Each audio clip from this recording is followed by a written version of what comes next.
E aí pessoal, sou Elias, estamos de volta aí para a gente dar continuidade, né, nossa discussão sobre o processo de independência do Brasil. Né? Então na aula passada falamos sobre a Conjuração Baiana, e aí hoje a gente vai comentar, né, sobre a vinda da família real para o Brasil, né, e quais são os impactos que isso traz para o processo de independência. Tá? Então faço a leitura do tema, anotem as dúvidas que vocês tiverem, mandem para mim lá no Google Class que eu vou responder assim que possível, tá bom? Vamos lá para a gente poder começar aqui. Então, olha só, a vinda da família real no Brasil, ela não é um processo que está diretamente ligado à própria colonização em si, tá? Na verdade, está muito mais atrelado ao contexto da Europa lá no início do século XIX, né, do que efetivamente com a colônia propriamente dita. Né? Mas aí o que vai acontecer? Esse contexto vai trazer reflexos aí muito importantes, consequências muito importantes para a colônia, que vão transformar, né, administrativa, politicamente, a própria colônia e que vão criar bases para o próprio movimento de independência lá em 1822. Tá? Então, olha só, o que a gente tem? A Europa, né, no início do século XIX, passava por uma crise militar política bem intensa. E essa crise ela tinha nome, na verdade. Né? Ela se chamava Napoleão Bonaparte. Então a gente tem a Revolução Francesa, né, que mexeu com a França e também com as políticas, né, externas, já que Prússia, Áustria, Rússia, a própria Inglaterra, né, vão ali, de certa forma, interferir ou tentar interferir no processo revolucionário na França e vão também, né, interferir ali durante as chamadas guerras napoleônicas. Né? Então o Napoleão ele sai, ele chega ao poder na França lá no começo do século XIX, né, e passa então a expandir, né, o território francês, dando início ao chamado Império Napoleônico. Né? Ele vai passar a conquistar uma série de reinos na Europa e vai expandindo o seu poder, e colocando, né, de certa forma, a Europa ali num momento bastante caótico. Né? Então você tinha Napoleão expandindo seus domínios, a Inglaterra, né, enfrentando, de certa forma, resistindo a esse avanço napoleônico, a Rússia, a Áustria. Então havia ali um clima bastante instável na Europa, né, política e militarmente falando, né, já que o Napoleão passa a invadir. Napoleão invade a Espanha, entrega o poder ao seu irmão, invade vários territórios lá na Europa, e isso tudo vai causar essa instabilidade. Então, para coroar esse processo todo, em 1806, o Napoleão decreta o chamado bloqueio continental. Quem lembra lá do começo, quando a gente estava falando sobre a era napoleônica, o bloqueio continental ele foi um decreto em que o Napoleão ele proibia, vamos dizer assim, as nações europeias de comercializar diretamente com a Inglaterra. Então, todas as nações europeias ficavam proibidas de comercializar com a Inglaterra. Né? O objetivo do bloqueio continental era enfraquecer a Inglaterra, sob a pena de ser invadido pelas tropas napoleônicas. Então, quem comercializasse com a Inglaterra ia ser invadido lá pelo exército napoleônico, que até então era quase que imbatível, né? Ainda não tinham perdido quase que nenhuma batalha. Então havia esse receio. Né? Não é à toa que boa parte desses países europeus vão ficar receosos de fato de comercializar com a Inglaterra. No entanto, Portugal estava numa situação bastante frágil, né, econômica e militarmente falando. Então, qual é a grande questão? Portugal, né, era uma aliada, né, econômica da Inglaterra. Então, né, é só lembrar do Tratado de Methuen. Né? Então, quer dizer, a economia portuguesa ela dependia bastante da economia inglesa. Então, Portugal ficava ali, né, entre a cruz e a espada, né? Literalmente aquela coisa, né? Se correr o bicho pega, se ficar o bicho come, né? Como é o ditado popular. Então, Portugal ficava numa situação muito complicada. Devido à sua quase dependência econômica em relação à Inglaterra, romper relações comerciais com a Inglaterra significava um golpe muito profundo na economia portuguesa, inclusive ameaçando a própria falência do país. Ao mesmo tempo, e aí também, né, com isso Portugal tinha muito medo de que eventualmente Inglaterra, em caso de rompimento com Portugal, ameaçasse as suas próprias colônias, né? Ameaçasse a colônia portuguesa na América. Então Portugal tinha muito receio de romper suas relações com a Inglaterra. Ao mesmo tempo, Portugal também não tinha força militar suficiente para enfrentar as tropas napoleônicas que já haviam conquistado a Espanha e que fazia fronteira ali direta com Portugal. Então Portugal ficava ali, né? Entre romper suas relações com a Inglaterra e sentir, né, um golpe muito profundo na sua economia, ou romper com a Inglaterra, ou não romper com a Inglaterra e ser invadido pelas tropas napoleônicas, tropas essas que dificilmente Portugal teria força suficiente para combater. Então, em meio a essa escolha difícil, né, Portugal então optou pela manutenção da aliança com a Inglaterra, o que, claro, gerou a invasão napoleônica. Então, o receio da invasão napoleônica, né, já sabendo que Napoleão iria ordenar a invasão de Portugal, Portugal e a Inglaterra decidem então pela transferência da corte, né, da família real e da corte, né, nobre para a colônia, para garantir claro, a segurança da família real e da sua corte, bem como também garantir as alianças ali entre Portugal e a Inglaterra. Então é meio que a transferência já havia sido pensada anteriormente, mas ela é meio que colocada em prática meio que às pressas, né? Então, o que a gente vai ter aqui em 29 de novembro de 1807, as embarcações portuguesas dão início, né, à transferência da corte. E aí, quando a gente fala de transferência da corte, pode imaginar que é a corte literalmente, tá? Você vai ter milhares de pessoas que vão vir para cá e trazendo também objetos, joias, prato, um monte de coisa que fazia parte de toda a vida, né, da própria corte. Então eles saem de lá em 29 de novembro de 1807, escoltados pela esquadra inglesa. Então a ideia é essa, vai ter os navios vêm para o Brasil, escoltados pela Inglaterra. Então a ideia aí parte justamente dessa negociação entre Portugal e Inglaterra. Então a Inglaterra, para não perder Portugal, para não perder um aliado econômico muito importante, vai garantir à Inglaterra, né, uma série de acordos e aberturas em relação ao comércio, né, com as colônias, bem como a própria relação entre Portugal e a Inglaterra, né, ela se aprofunda em troca dessa transferência. Então, a Inglaterra iria escoltar, né, a família real portuguesa para a colônia e, em troca, ganharia uma série de benefícios econômicos em relação a Portugal e as suas colônias, né? Então, isso é um fator muito importante, porque esses benefícios eles vão trazer, né, o próprio rompimento do chamado Pacto Colonial, né? Então, olha aí, a Inglaterra ela vai, né, trocar essa escolta justamente por esses benefícios coloniais, né, benefícios comerciais. Então, eles saem de lá em novembro de 1807 e chegam no Brasil em janeiro de 1808. Então aí você vai ter a chegada da família real ao Brasil. Vão ser recebidos com festas, tiros de canhões, né? Enfim, é toda uma pompa, né?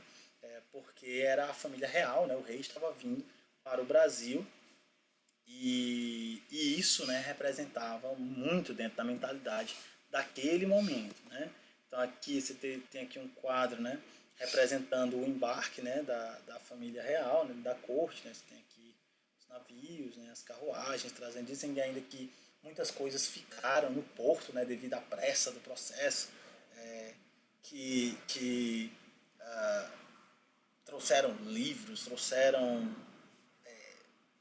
móveis, enfim, objetos, né, louças, por aí vai. Então, quer dizer, demonstra todo o luxo, né, no qual essas coisas viviam e que vão trazer para cá para reproduzir essa perspectiva. Tá aí, ó, o embarque da família real para o Brasil, né, do Nicolas Louis Albert Delirive.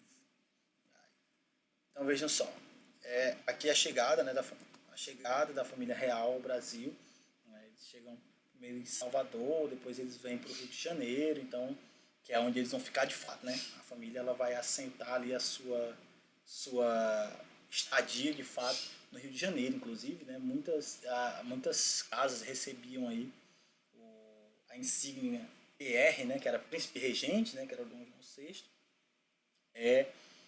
E aí muitas casas tiveram que ser evacuadas, né? Para garantir a estadia dessa corte, né? Essa comitiva de nobres e a própria família real. Então, até mesmo que tivesse um palácio, construísse de fato a morada da família real. Então, o Dom João vai ficar no Brasil entre 1808 e 1820. Né? Então, aí você vai ter o chamado período joanino. Né? Tá aí. Então, você vai ter o período joanino. Foi o período em que o Dom João VI, né, que era então rei de Portugal, né, esteve no Brasil. E aí, nesse período, vai haver uma série de transformações, série de medidas que foi adotada por ele, que foram garantindo a autonomia, né, a certa liberdade, o rompimento do pacto colonial, a criação de uma série de instituições que foram fundamentais para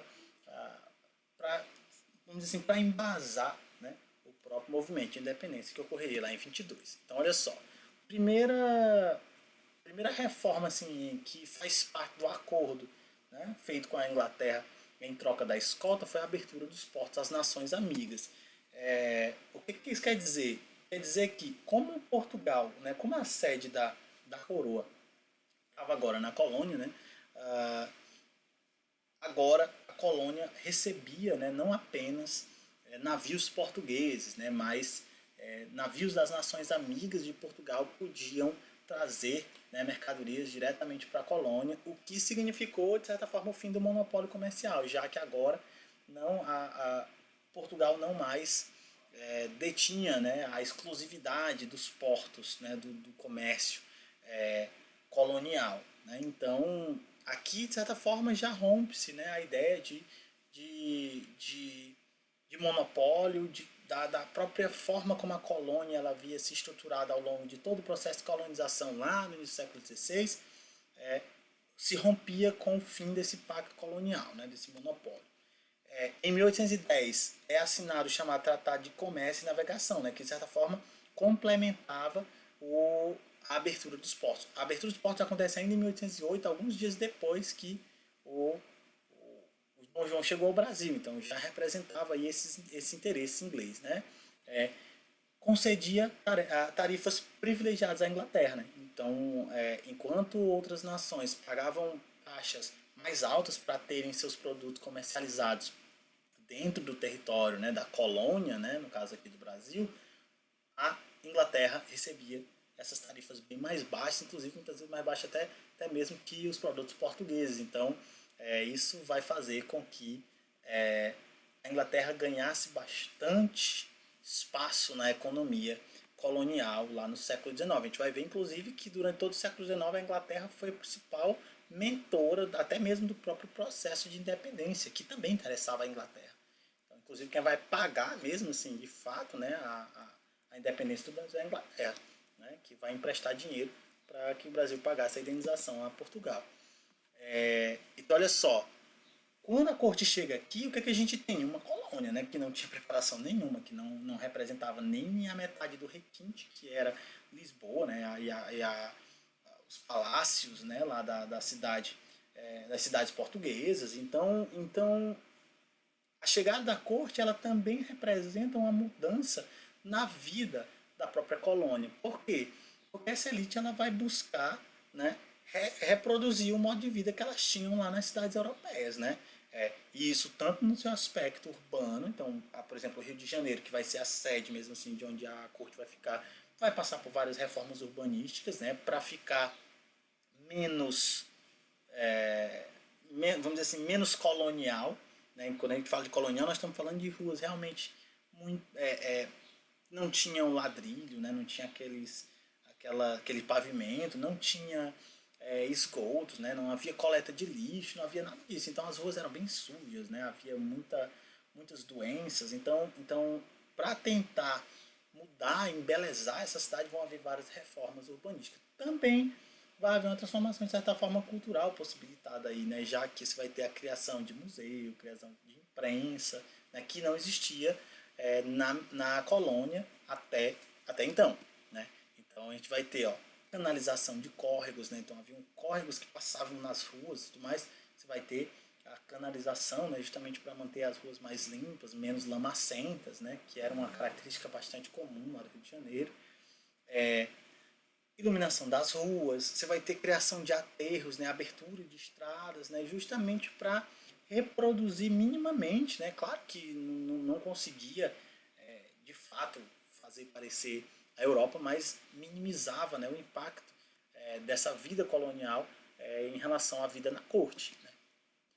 Né? Criou-se a imprensa régia, né, que era uma imprensa, né, fundamentalmente aí, atrelada à própria coroa. Você vai ter a criação do Jardim Botânico, né, então você vai ter um parque ali, um Jardim Botânico, e o Museu Real, né, que foram aí, que até era o Museu Nacional, que foi que pegou fogo, né? Infelizmente pegou fogo recentemente. Então, quer dizer, essas mudanças, elas representam mudanças urbanas, estruturais, mas também representam mudanças culturais. No entanto, aqui a gente precisa ter uma coisa bem clara, porque nós estamos falando aqui da vida da corte. Então, essas transformações elas vão afetar diretamente a vida dessa corte, que vai usufruir desses bens, que vai estar diretamente ligada a isso, né? Então, é importante a gente ter isso em mente. Para a grande maioria da população, principalmente para os mais pobres, isso aqui praticamente não interferiu muita coisa nas suas vidas, tá? O rei, por exemplo, ele vai contratar a chamada missão artística francesa. Ele contrata 2 pintores para registrar, né, o Brasil de maneira geral, né, a vida no Brasil, que é o Nicolas Antoine e o Jean-Baptiste Debré. Né? O Debré ele registrou vários aspectos da vida, né, colonial, né, representando as relações sociais, a arquitetura, a forma de organização social. Então tudo isso aparece lá nas obras do Debré. Se você coloca na internet aí obras Debré Brasil, você vai ver uma série de pinturas, né, que representam, né, a vida naquele momento. Então, como eu falei antes, né, então essas ideias, elas vão ser, essas mudanças, transformações, elas vão estar muito mais atreladas a essa vida da corte. Né? Se a gente pensa na vida da maior parte da população, aí é complicado, você vai ter uma vida muito mais precária. Né? Não existia sistema de esgoto, né, de coleta de lixo, havia mau cheiro, doenças faziam parte da maior parte da população. Né?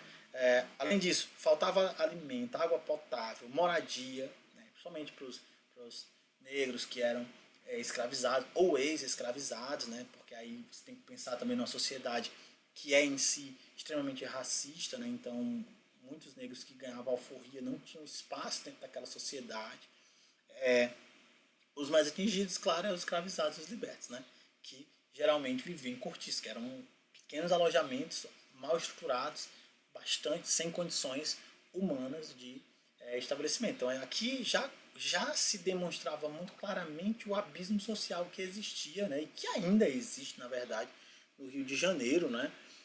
E se a gente expandir isso para o Brasil como um todo, também vale. Né? Então havia um contraste social muito grande. Enquanto a elite, a família real, usufruía dessas reformas urbanísticas, desse embelezamento, desses jardins, museus e tudo mais, a maior parte da população, que era principalmente de escravizados e libertos, vivia, né, em meio ao esgoto, em meio ao lixo, né, em meio às doenças, e tudo isso demonstra esse contraste social muito intenso que existiu durante a colonização, durante o Império, durante a República, durando inclusive até os nossos dias, que a gente ainda pode ver. Então aqui o Dom João VI, só para a gente conhecer, né? Então o Dom João VI, que era então o rei do Brasil, pai do Dom Pedro, tá? Dom Pedro I, Dom João VI era então rei de Portugal, tá? Durante aí o período joanino. Aqui, imagem do Jardim Botânico, ó, que é o Jardim Botânico. Tá? Foi lá era espaço aí de passeio da corte, né? Da família real, tá? Tudo mais. Jardim Botânico. Tá? E aí aqui tem uma imagem recente do Jardim Botânico, né? Então tá aqui o Jardim Botânico, recentemente lá no Rio de Janeiro, como é que ele tá, como é que ele é. Então, quer dizer, ainda, né, heranças aí dessa passagem da família real pelo Brasil. Aqui algumas obras do Debré, né? Só para a gente conhecer. Eu não vou comentar muito sobre as obras, até mesmo porque senão o tempo vai ficar muito extenso. Mas está aqui, né? Algumas obras do Debré representando as relações sociais, como eu falei, né? Aquelas relações sociais, a arquitetura, as cidades, a própria organização urbana. Então, tudo isso aparece nas obras do Debré. Então, pessoal, é isso, né? A gente vê que as reformas urbanísticas, né, já trazem uma nova configuração para essa colônia, né, para aquilo que era a colônia. E essas reformas, né, essas mudanças urbanas e mesmo culturais, elas vão se aprofundar ainda mais quando a gente vai ter a chamada elevação do Brasil à condição de reino. E aí a gente vai falar mais sobre isso na próxima aula, né? O que é que isso representou e como é que a gente vai ter, qual é a contribuição que isso vai ter para o próprio processo de independência do Brasil. Tá? Então, muito importante fazer a leitura do capítulo, é muito importante que as dúvidas vocês anotem e mandem para mim lá no Google Class, que eu vou responder para a gente ir dialogando, para vocês terem uma visão bem ampla, né, sobre esse período que é muito importante da história do Brasil, tá bom? Então, muito obrigado por assistir e até a próxima.